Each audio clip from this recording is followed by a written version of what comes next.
Frères et frères dans le Christ, paix, joie, grâce, amour à chacun, à chacune de vous, de la part de Dieu notre Père, et au nom de notre Seigneur Jésus-Christ, en ce lundi de la 4e semaine du temps de Pâques. Le texte d'aujourd'hui m'inspire, disons comme ça, une réflexion et une méditation profonde sur le sens et sur le lieu de la présence de l'Esprit du Seigneur dans nos traditions et dans nos cultures qui nous précèdent. La première lecture nous raconte le fameux épisode de Pierre qui, dans une vision, dans un rêve, voit le Seigneur, voit descendre du ciel un objet dans lequel il y a des animaux et on lui demande, une voix lui dit de manger. Il décide que ces animaux sont impurs. Alors la voix du ciel lui dit, mais qui es-tu pour décider ce qui est impur quand ça a été créé par Dieu? Et il dit, ouvre dans sa crévice et mange. Et mange. Et ce que Dieu la voix lui dit, ce que Dieu a déclaré pur, toi ne le déclares pas impur. Et cela se produisait par 3 fois. Et il y a des hommes qui viennent maintenant l'appeler de Jaffa pour aller chez un Romain. C'est dans la maison d'un centurion romain, d'un païen. Et en fait, le peuple d'Israël, la communauté de Jérusalem est en train de le mettre un peu au tribunal. On lui pose la question, tu allais faire quoi là-bas? Tu es en maison d'un païen comment? Tu t'es rendu impur. Et il lui dit, mais attendez, je n'ai fait que suivre ce que le Seigneur m'a dit de suivre. Je n'ai fait qu'obéir. Et d'ailleurs, cette fois, je n'ai même rien fait. Au moment où je suis arrivé dans cette maison et j'ai ouvert la parole, l'Esprit du Seigneur est descendu sur eux. Ils ont été confirmés, si on veut dire. Je n'ai pas imposé la main. L'Esprit est descendu sur eux seulement parce que quand j'ai ouvert ma bouche pour parler. Comme il était descendu sur nous au début, donc il les a choisis de la même manière qu'il nous a choisis. Qui sommes-nous pour déclarer impur ce que le Seigneur a choisi comme pur? Et je pense que c'est l'attitude que nous avons parfois envers nos traditions et nos cultures. Nos traditions ne peuvent pas être remplies seulement de mal. Et il y a dans cette tradition et dans nos cultures le bien.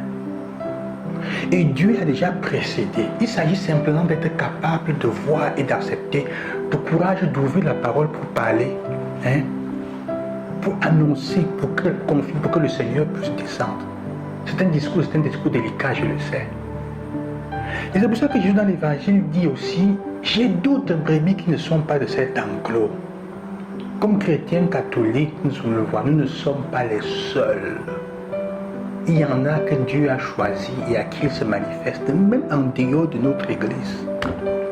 Et probablement en dehors du christianisme. C'est pour ça d'ailleurs que le Concile Vatican II, dans un des textes, dit qu'il y a des sémences du Verbe dans les autres cultures. Mais dans ce contexte, il faudrait même dire en regardant la parole de Dieu que Dieu est capable de choisir dans notre culture des personnes et qu'il investit de son esprit. C'est comme il l'a fait avec les apôtres. C'est ce que Pierre veut comprendre. C'est vrai que la présence de Pierre au milieu de ces personnes, comme chef de l'Église, confirme. Et là pour confirmer, ce n'est pas Pierre qui leur donne l'Esprit Saint. Parfois nous entrons dans nos cultures et les gens sont entrés dans nos cultures comme pour nous dire, comme si c'était eux qui nous amenaient l'Esprit Saint. Ce sont eux qui devaient nous donner l'Esprit Saint. Ce n'est pas à ceux qui viennent de l'extérieur, ce n'est même pas à moi, ce n'est pas aux gens qui viennent de dehors qui doivent confirmer l'Esprit Saint que le Seigneur donne aux personnes qui sont dans nos cultures, dans nos traditions. Nous ne pouvons que être comme Pierre des témoins oculaires qui sont là pour confirmer. Et parfois c'est dans le moment du dialogue où en ouvrant la bouche, l'Esprit se manifeste sur ces personnes, dans la culture où nous sommes. C'est un défi aujourd'hui. Apprendre à déceler, à regarder où est-ce que l'Esprit Saint se manifeste dans nos cultures au moment où nous sommes là, où nous sommes présents. Les autres n'ont pas le pouvoir de venir nous dire,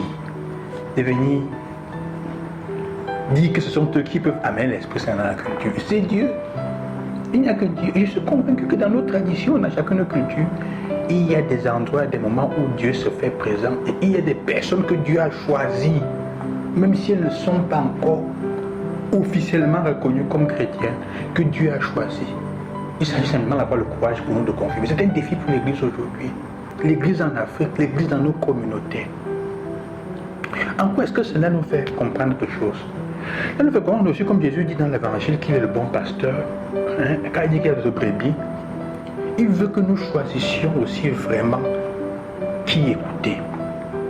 Pierre, le défi qu'il a avec sa communauté, on le menace et il dit, je dois écouter l'Esprit Saint. Je dois écouter l'Esprit qui parle. Qui suis-je? Et il dit, qui suis-je? Qui étais-je pour résister, pour m'opposer à la volonté de Dieu? Parfois, pour la culture, même avec les personnes que nous avons autour de nous, Dieu se manifeste parfois dans les personnes que nous négligeons, que nous ne voulons pas voir. Et il veut que nous apprenions à nous rendre compte qu'il est là. Mais pour le faire, il faut être capable, comme dit l'Évangile, de reconnaître la présence de Dieu, le bon pasteur, de celui qui donne sa vie. Il dit bien que le mercenaire ne donne pas sa vie, il ne rassemble pas, il disperse. Mais, comme il disait déjà hier, savoir reconnaître la voix du bon pasteur et le choisir. Et le choisir. Les brebis me connaissent et je connais mes brebis. Est-ce que tu connais vraiment Dieu? Est-ce que dans ta vie tu es vraiment en train de choisir le Seigneur? Est-ce que tu peux dire avec certitude que tu connais le Seigneur là où il est, là où il se manifeste? Mais lui, il te connaît.